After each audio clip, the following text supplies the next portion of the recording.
Good Tuesday morning. I hope you are having a wonderful week. For those of you who don't know me, I am Theresa, the Children and Youth Ministry Director at Kirksville First United Methodist Church, and I'm glad you were able to join me. So this morning I'm going to share with you a devotion that I felt touched me strongly, and so I'm hoping that maybe there are some of you who can relate to this as well. May not even be today, but the day may come. That's kind of how things work with God. With me is there's an ebb and flow, and sometimes things completely apply to me, and then other times I hear something and think, that's beautiful, and it may not apply until 3 months later. So I will share with you, is God absent in my times of pain and trouble? God will never desert those who follow him. God does not take the day off and forget about you. When you accidentally cut yourself, you become completely focused on how bad it hurts and how you're going to stop the bleeding.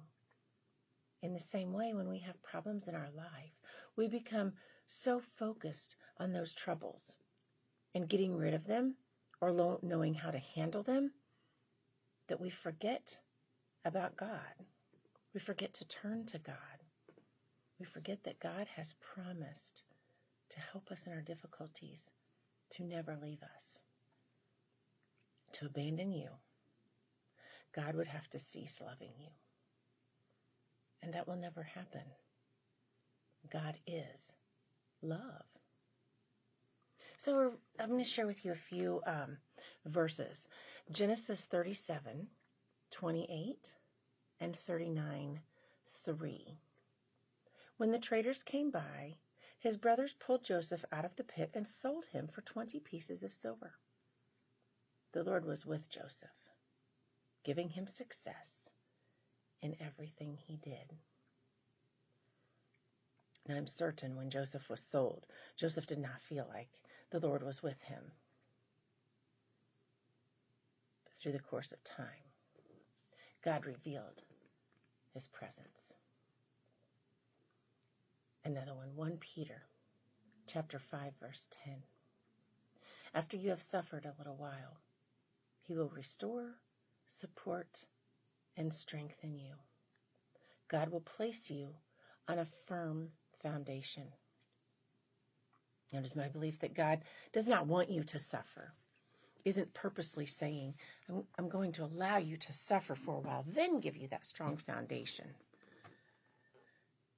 God is always there. God loves us and doesn't want to see us hurt any more than we want to see those whom we love hurt.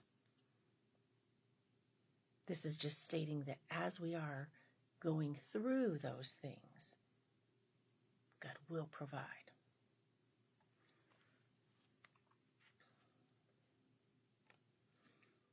Two Corinthians chapter 4, verse 9.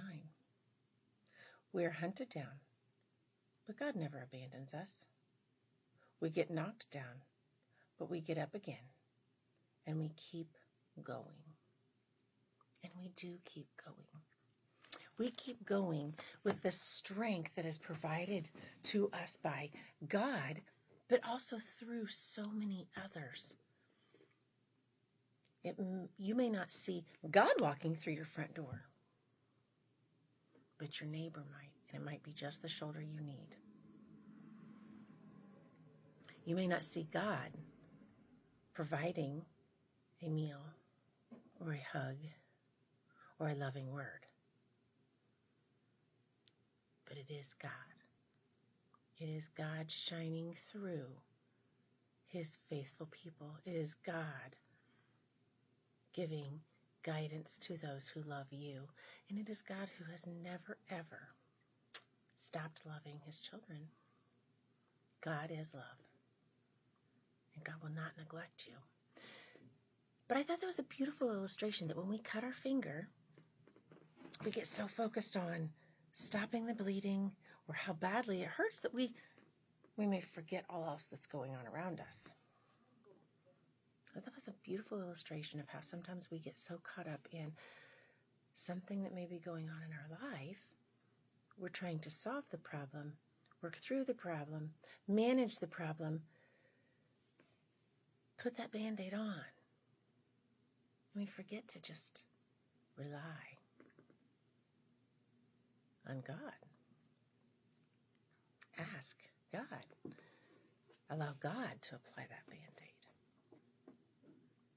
I hope that you, as you go through your week, whatever your challenge may be, maybe this is a beautiful, flawless week for you and you may not have a challenge. When that time arises, my prayer is that you will remember to rely on God. Remember that God is love and God will never abandon you. It just may not be in our timing. God loves you, God is with you, and God will hold your hand, whatever process you are going through. Have a beautiful week, and I will see you back next Tuesday.